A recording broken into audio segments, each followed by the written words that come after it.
Hi, I'm Paul Sullenberger. In this video, we're going to cover the new CeramicSpeed bottom bracket installation and extraction toolkit, covering some of the different compatibilities and what parts to look for using on installation and extraction of a CeramicSpeed and some third-party bottom bracket options. Included in the package with the hard case will be the BB installation and extraction overview guide, covering what we're going to cover in this video and giving you an easy reference for which pieces work with which size bottom brackets. Inside the case, there's a little cheat sheet guide based on the diameter of the frame and the spindle axle, which items you'll need for install, and which items you would need for disassembly. CeramicSpeed bottom bracket cups for press fit orientation have featured two different design changes over their years. The original design of a deep aluminum body with a singular 45mm inner sleeve worked fantastically for many years, but did not leave a lot of space for internal routing of cables and hoses. For these design of cups, which is a large internal diameter, extraction chip number 1 is what you would use by feeding through the bearing bore and laying flat on the inside of the cup for the extraction to pull out from the frame.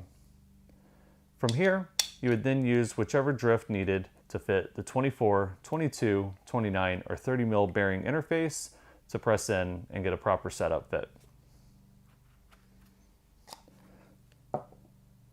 Starting in 2018, CeramicSpeed began updating our cups across the lineup to feature a cup that wasn't as deep, but utilized a smaller inner sleeve that is actually a two-part sleeve setup to get a better resistance to contamination and moisture coming in from the inside, as well as providing adequate clearance for internal hoses, Di2 cables, electronic wiring, and so forth. This sleeve setup is based on measurements of how wide the cup is, and between the two sleeves they interface nicely to get a proper fitment. These sleeves do securely fit into the cup, so that way they don't accidentally come out, and it helps with alignment for proper installation. What you do want to watch is the edge of this cup. So there was a small running change made, allowing the cup to have a better interface with the sleeve and giving better fitment for extraction. This is either going to be used with chip number 2 and 3 for the version 1 of the tube, which is a 31 and 33mm ID, or chips 5 and 6, which would be a 34 and 33mm ID on the sleeve. These from the inside allow you to take the chip, again through the ID of the bearing, turning it sideways and locking in on the back of the cup, giving a good secure fitment for extraction to be able to easily slide out. Just as with the older style, the new style uses the same chips for the installation drifts, allowing you to pull in anywhere from a GXP or a 24mm spindle to a dub or a 30mm spindle. We'll now go ahead and demonstrate a couple of these examples pressing into this Press Fit 30 shell here. The demonstrations are similar pretty much across the board, and where something may be different on maybe a BB86 solution, we'll call out what those differences may be. We'll start with this old style to demonstrate both an install with a 24mm bearing as well as an extraction with the larger ID. You can go ahead and leave the sleeve attached to one side, and we'll start with that install first. This is a 24mm ID bearing on the inside, so we'll utilize our 24-30 drift, and this is 24 on one side, 30 on the other, design the interface with a cupped bottom bracket. We can hold this in, giving a proper lineup. Then, number 12 is a cone. This allows us for the centering of the first cup to get the best insulation so things don't start to go in at an angle and causing undue stress on either the cup, the bearing, or the frame. From the back side, the bolt all the way through.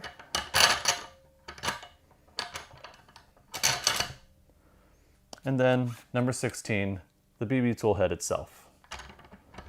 If desired, you can go ahead and utilize an additional drift to take up some of the extra space and just expedite the installation process.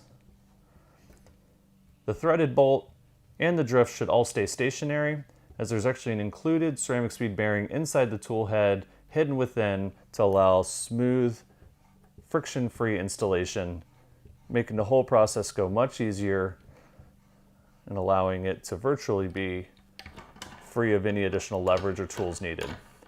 We do include an 8mm Allen key for the main bolt. If you do have an exceptionally tight frame, they need a little additional leverage with. We'll now set aside the cone, as you want to use the 2 matching drifts for this setup, marked number 10, for the final installation of the second cup. And we like to take careful note of where the CeramicSpeed label is on the cup to make sure everything aligns and looks good for the rider. We'll take each drift with the 24mm face first.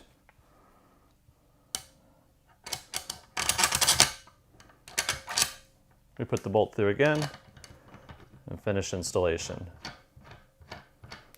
It's been our experience through numerous test frames and setups that we've not needed additional leverage on the tool head itself. With the deep finger grooves and a large placement for the hand, I'm going to just grab and slide that in. In the event that there's a little extra pressure that does try to twist the threads, the included 8mm Allen key will fit just in the end, allowing you to bring that into a snug fitment and complete the installation.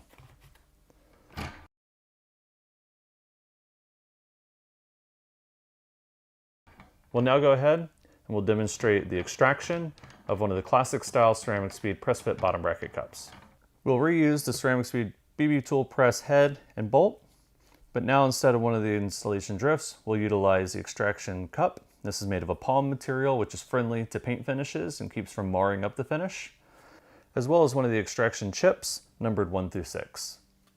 The extraction cups are a 41, 46, or a 46mm oversized extraction cup designed for BB86, Press Fit 30, or Press Fit 30 series from third-party manufacturers, allowing a proper fitment just over the OD of the cup. You want to test this by getting a good flat face on the frame. If there's not an adequate flat face of material around the cup, you'll have to use a traditional hammer or press extraction method to extract the bottom bracket. When there is adequate material, this system here allows you to remove the bottom bracket cup without the need for a hammer or excessive force, just evenly drawing it out through pressure. With the classic cup, we use drift 1, and it helps to utilize the extension tube included on the bolt. It goes through sideways, and just inside you go ahead and stand it up on the back side of the cup.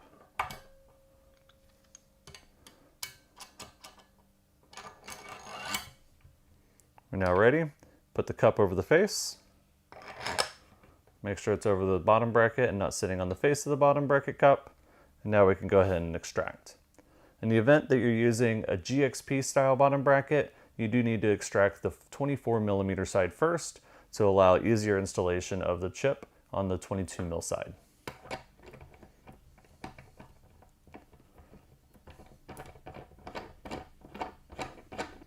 With this cup design, once the BB cup is free, everything slides right out, nothing hitting the floor, and no big messes going on. And repeat the same process for the other side. You've extracted the bottom bracket without the need for a hammer.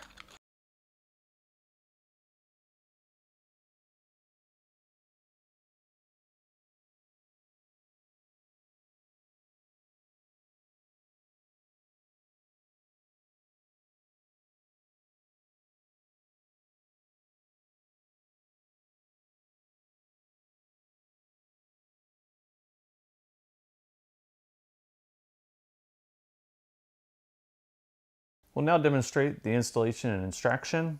The new cup design, this one here in a GXP orientation, the 22-24mm bearing size.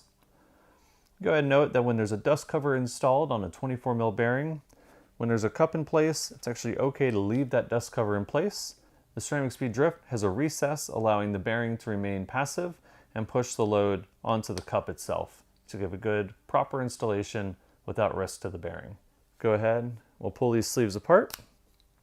We're going to install the drive side, the 24mm side first, and then go ahead and install the 22. Again, this will be drift number 10, 24mm bearing in a cup. We'll use the cone on the back side. Taking special care to line the face of the bearing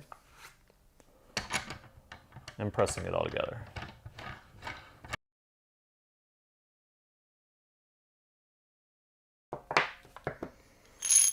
Set the cone aside.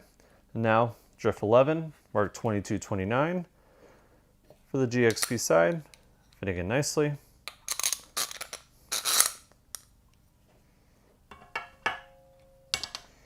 When you bring it together, the inner sleeve will line up, getting everything engaged properly, bringing until the cup touches the frame, and now we're ready to thread on.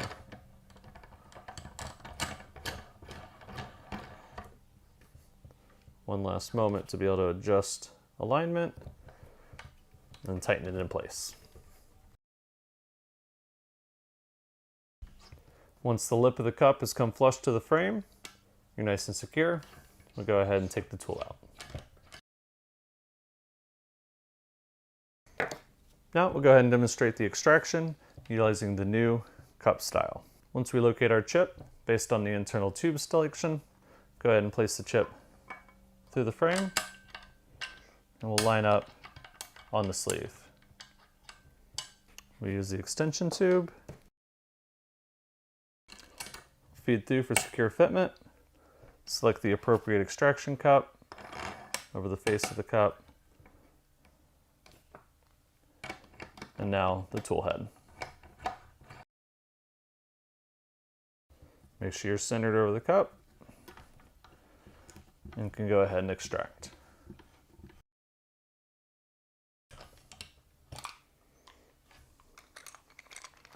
Now we can disassemble the tool and extract the other side. Now we can feel inside, and from the tube to the alloy, if you feel no lip, then this is a version 1. We'll go ahead and use chip 3, the round chip, and this will actually sit flush on the back of the sleeve itself. You get a good secure fitment. There's a lip on the chip, and we'll extract using direct load against that face. We won't use the extraction sleeve.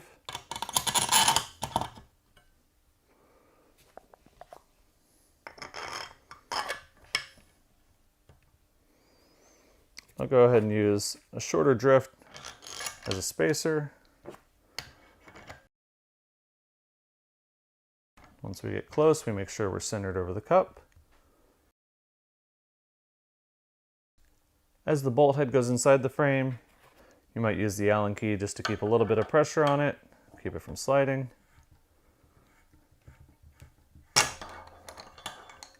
We're now free from the frame and out of the bike. With the included hard case, each space is individually numbered to make identification and organization of the drifts and pieces very easy and simple to keep up with, and allows you to keep everything ready to go for the next time you need. Keeping a reference card inside allows you to be ready to go the next time you need the kit, and you're ready for the next project.